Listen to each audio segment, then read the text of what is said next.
अस्सलाम वालेकुम। सवाल ये है कि मुझे अभी बाय करना चाहिए या नहीं? इस टाइम जब मार्केट बहुत ज़्यादा नीचे जा रही है, यहाँ पे एंट्री लेनी चाहिए कि नहीं? अब मैंने पिछले वीडियोज़ में भी आपको बताया कि मार्केट जब नीचे होती है तो आपको मौके का फ़ायदा उठाना चाहिए। लेकिन यहाँ पे क्वेश्चन ये पैदा हो रहा है कि एक नया बंदा है वो इसमें पूरी इन्वेस्टमेंट करना चाह रहा है। जैसे मान लो किसी ने सोचा होता है मैंने 10 लाख लगाना है, 5 लाख लगाना है, लाख लगाना है, मतलब उसके लिए बड़ी इन्वेस्टमेंट है। किसी के लिए लाख बड़ा होगा, किसी के लिए 10 लाख बड़ा होगा, किसी के लिए 10-100 डॉलर ही बड़े होंगे। वो वाली इन्वेस्टमेंट कि मार्केट अब बड़ा नाम सुना उसने ऊपर गई हुई अब नीचे आई है, तो उसको अभी मार्केट में एंट्री लेनी चाहिए कि नहीं लेनी चाहिए, ठीक है? अब यहाँ पे 2 किस्म के आपको जवाब मिल सकते हैं। एक तो ये जवाब है कि अगर आपकी रकम बहुत ज़्यादा बड़ी नहीं है, जैसे फॉर एग्ज़ाम्पल आपके लिए 1 लाख बहुत बड़ी रकम है लेकिन आपके पास 10,000 है, ठीक है? तो फिर तो मैं आपको बोलूँगा कि हाँ यार, आप एंट्री यहाँ पे अभी ले सकते हो कि अगर मान लो वो 10,000 नीचे भी जाता है, माइनस भी होता है, मतलब यहाँ से मज़ीद मार्केट नीचे जाती है, तो आपके पास चांस होगा आप अगली दफ़ा 10,000 फिर डाल लेना, एक एवरेज प्राइस आपकी बन जाएगी, ठीक है? तो आपने डालना तो 50-60 हज़ार ही होगा ना, लाख डालना होगा। तो उस लिहाज से तो ठीक है। लेकिन अगर एक बंदा है जो कि सोच रहा था काफ़ी टाइम से और अभी वो कह रहा है कि यार मार्केट नीचे मुझे नज़र आ रही है, मैं बाय कर लूँ, तो खाली नीचे जाती हुई मार्केट को मत देखो। मैं यहाँ पे आपको इथेरियम ओपन करके दिखाता हूँ। आप जो देख रहे हो ना कि मार्केट अभी नीचे जा रही है, भैया वो बस इतनी सी नीचे जा रही है। यानी 4,000 से 3600 चल रहा है, ठीक है? इथेरियम की अगर एग्ज़ाम्पल ले लें। बट तुम ये क्यों नहीं नोट कर रहे कि यहाँ पे $2300 से जो यहाँ पे आया हुआ है, या आप $2300 से 35 पे तो चल ही रहा है ना।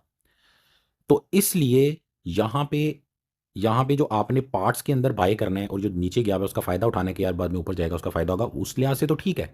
छोटी रकम के लिहाज से या पार्ट्स के अंदर जो आप बाय करो, जैसे मैंने आपको बोला कि लाख है तो 10-10 हज़ार करके तो समझ आता है। लेकिन अगर आपने आज ही क्रिप्टो के अंदर एंट्री ले ली, तो यहाँ पे अगर आपने एंट्री ले ली तो शॉर्ट टर्म में तो थोड़ा फ़ायदा हो भी सकता है कि अगर आज ये 3500 पे गया तो कल 37 पे हो शायद, ठीक है? या हो सकता है 33 पे हो।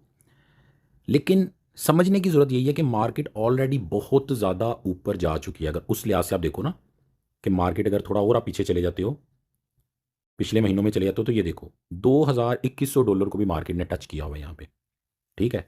तो असल में आप इस डंप में या लॉस में नहीं डाल रहे, असल में भैया आप ये वाले प्रॉफिट के अंदर डाल रहे हो, ठीक है? तो इसलिए आपको बहुत बड़ी यहाँ पे रकम नहीं डालनी। मतलब आपने लाख लगाना है तो यहाँ पे लाख मत लगाओ, 10 लाख मत लगाओ, 5 लाख मत लगाओ, ठीक है? अब यहाँ पे करना क्या है? अगर करना है तो भाई क्या करें फिर?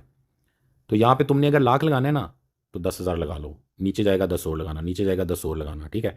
नीचे जाएगा 10 और लगाना। अच्छा, अब आप कह रहे हो यार मैंने यहाँ पे 10,000 लगा दिया बट नीचे गया ही नहीं, अब क्या करूँ?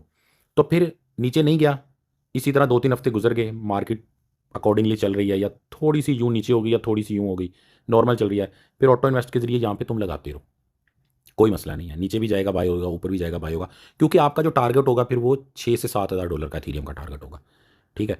तो ये एक सिंपल सा मैं आपको आइडिया दे रहा हूँ, खासतौर पे जो नए लोग हैं जो इतनी ज़्यादा वो चीज़ों के अंदर नहीं पढ़ना चाह रहे और उनको नहीं समझ आ रही कि हमें क्या करना है। तो मैंने आपको क्या बताया कि अगर तुम क्रिप्टो में एंट्री लेना चाह रहे हो, बहुत बड़ा पैसा लगाना चाह रहे हो यहाँ पे, तो मत लगाओ।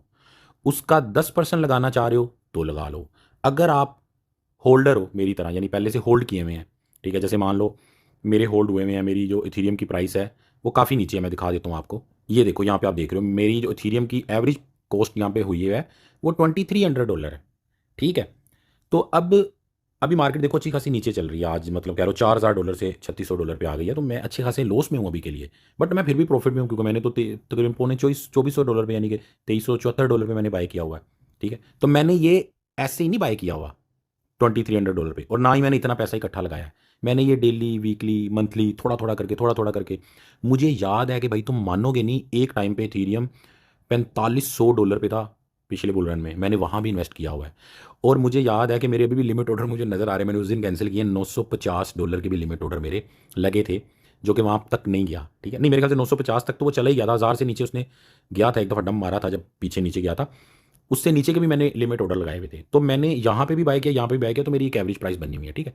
तो इस तरह करके कर सकते हो कि एक टाइम ऐसा था, मैं भी आपकी तरह मार्केट ऊपर थी और मैंने उसके अंदर पैसा डालना था, तो मैंने उस टाइम थोड़ा थोड़ा करके पैसा उसमें डालना शुरू कर दिया, ठीक है? तो अगर आप लॉन्ग टर्म हो, तो मैंने आपको क्या बोला कि थोड़ा थोड़ा करके आप अभी से अगर पैसा डालोगे, हो सकता है 5-6 महीने में, 2-4 महीने में अच्छा प्रॉफिट निकला है, हो सकता है ना निकले, 1-1.5 साल 2 साल वेट करना पड़े, ठीक है? लेकिन इथीरियम तो बड़ा अच्छा कॉइन है, ठीक है? अब इथीरियम का मतलब ये नहीं कि आप इथीरियम ही लेके बैठे रहो। मैंने आपको पिछले वीडियो में बताया भी था कि अभी के लिए आप किन किन कॉइन्स के अंदर एंट्री ले सकते हो, लेकिन एंट्री का तरीका यही होगा, इकट्ठी अमाउंट डालनी है तो किसी में मत डालना, 10-10% करके डालनी है तो सब में डाल सकते हो। और मैं क्या बोल रहा था कि मेरी तरह जो लॉन्ग होल्डर हैं, अब जब मैंने $2300 पे इथेरियम लिया हुआ था, तो मैं अभी क्या कर रहा हूँ कि भाई ये थोड़ा नीचे गया ना, 4000 से नीचे आया, मैं फिर बाय करने की कोशिश कर रहा हूँ कि यार इसको 3600 से बाय करूँ और $3000 नीचे जाने तक बाय करता रहूँ। अगर वो नीचे गया तो बाय करता रहूँ, नहीं गया तो इट्स ओके, मेरे पास पड़ा हुआ है। ठीक है, तो ये वाला सारा सीन हो गया। ठीक है, तो समझ आपको आ गई। सारी अमाउंट नहीं डालनी, 10% करके डालनी है। लॉन्ग होल्डर हो तो तब भी इसका फायदा उठा लो, थोड़ी सी बेहतर बाइंग प्राइस बन जाएगी। ठीक है, और हमेशा मैंने बोला कि कॉइन अच्छे वाले चूज़ करने हैं आपने। ठीक है, अब बीटीसी मैं हमेशा रिकमेंड करता, लेकिन बीटीसी ऑलरेडी 95 पे है। ठीक है, बड़ा इन्वेस्टर है, लॉन्ग टर्म होल्डर है, तो इसको आप कंसीडर कर सकते हो। ठीक है, अब आप यूं इसको नोट कर लो, बीटीसी हो गया, इथीरियम हो गया, ठीक है, बीएनबी हो गया, सोलाना हो गया, ये चार तो मस्ट है। ठीक है, पांचवा ऐड करना है तो आप पांचवें नंबर पे अड्डा को ऐड कर सकते हो। ठीक है, उसके बाद एक्सआरपी ऑलरेडी बहुत प्रॉफिट दे चुका है, लेकिन कर सकते हो कम अमाउंट के अंदर। और ये जो तीन मीम कॉइन है ना, इनको भी जरूर ऐड कर लिया करो, लेकिन अपने पोर्टफोलियो का 5%, 10%, मैक्सिमम 15% में ऐड किया करो, ना कि ये तीन। बाकी भी जो मीम कॉइन आपको नजर आए, ठीक है, कुछ छोटे मोटे, उनको भी आप ऐड कर सकते हो कि जैसे 5% ये कर लिया, 4% ये कर लिया। ठीक है, बल्कि ज़्यादा तो आप डोज को ही करोगे। 5% ये हो गया, 4% ये, 3% ये, कोई और है तो 1%, 2%। ठीक है, इस तरह करके आप अपना पोर्टफोलियो चला सकते हो। अच्छे कॉइन होंगे तो वो नीचे भी जाए होंगे ना, गए होंगे ना, आप वक्ती तौर पे उदास होगे, लेकिन आपको ये तसल्ली होगी यार कोई नहीं, ऊपर ही आना है ना इन्होंने। ठीक है, व्हाट्सएप का चैनल जरूर ज्वाइन कर लो, वहीं पे सारी अपडेट्स आएंगी। ठीक है, दुआ में याद रखना, अल्लाह हाफिज़।